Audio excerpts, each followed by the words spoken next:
It's mysterious to me, I guess, painting.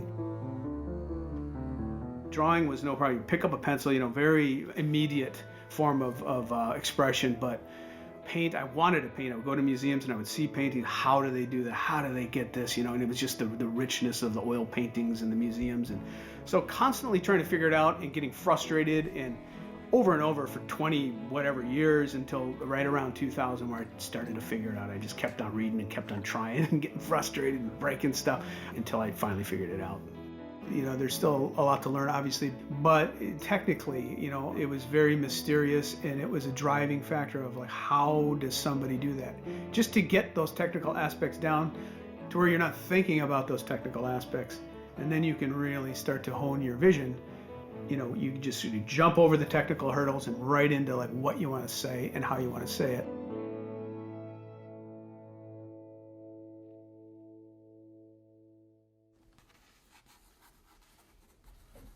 I remember just being disillusioned with the friends I was hanging around with, and it was all Zeppelin, Aerosmith, Ted Nugent.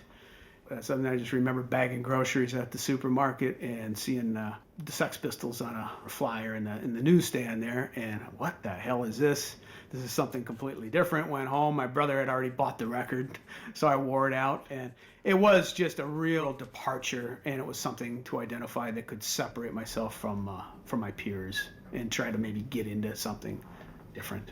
And that's kind of how I got into music, I think. I started playing with the Replacements when I was about 19, 20.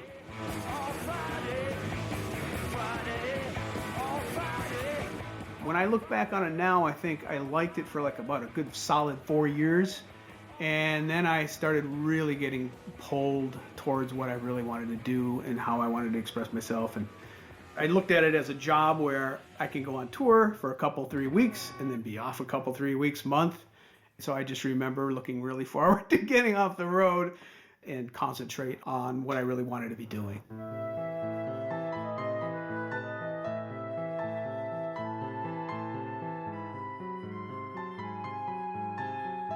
Primarily, when I set out to paint, I paint for myself. Again, I'm just trying to shape something that's in my head. Of course, your own emotions or whatever you're thinking about come out. Obviously, these themes keep presenting themselves. These social, societal themes of xenophobia and all these things that are dear to me start to come out in the work. And then, when you put it out there, you never know the range of comments. I mean, a lot of times people are very sort of frightened by it. In a sense, I can sort of understand it. There is like a disharmony, or there's a different what's going on here, and it's a little claustrophobic, maybe a little uneasy. Perhaps what I'm trying to do, in a sense, is to draw people in and to wrestle with something that's maybe not so comfortable. And I think that is analogous to how we regard one another, where there's a lack of understanding. Somebody doesn't like somebody and they don't even know why. Maybe it's because of something they've been programmed by. And so they feel uneasy, but there's no reason to feel uneasy. So, my paintings maybe can start a dialogue in that direction of why someone might feel uncomfortable when there's no reason to feel uncomfortable. My brother Joe happens to suffer from schizophrenia. He's probably the bravest person I think I ever have known, personally, just because of what he's had to endure. So he's inspirational that way, but also just kind of knowing him intimately growing up and watching the trials that he had to go through, it makes you start to gain an awareness of how society regards people that are deemed different or, quote, not normal. And still to this day, I see him and he still remains an inspiration and a reminder of, what people have to go through. So all those themes, are very prevalent in my work. There's so many things to speak about as an artist. It's endless. I mean, right now I'm doing a series of paintings called About Hanford, which is Hanford, Washington, which is the nuclear waste site that is a horrible environmental catastrophe that's ongoing. And there's incredible amounts of nuclear waste that have affected generations of people in the area, downwind from the factory that functioned from the 40s up until the 70s.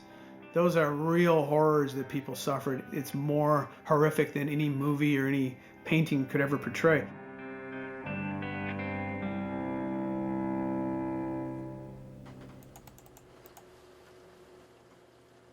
sitting in front of a painting for hour upon hour, day after day, at times you want to see things move around. So I think that was the impetus to get into filmmaking, to kind of see some of my imagery actually move through space.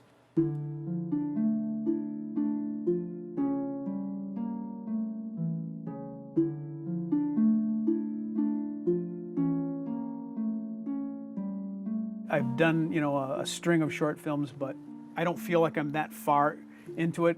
I'm cutting my teeth. I'm learning, and filmmaking, it's just such a mystery. What makes a film good and why not, and just all the elements that go into it. And there's just so many different aspects and different avenues you can take it. So I don't know where it's going to go. I just do it, and whatever happens, I just dive in. I don't really know what I'm doing half the time. I'm just kind of, busting blocks with a hammer.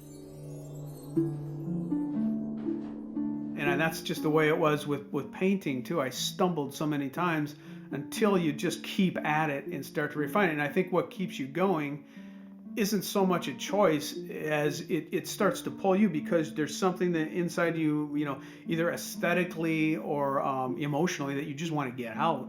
And so the technical aspects can be rough at times, and movie making is it's another mysterious horizon. But I think, again, my natural innate flow creatively and visually is with painting. And there's still an awful lot of mystery with that. Maybe enough mystery to get me to the end of my life.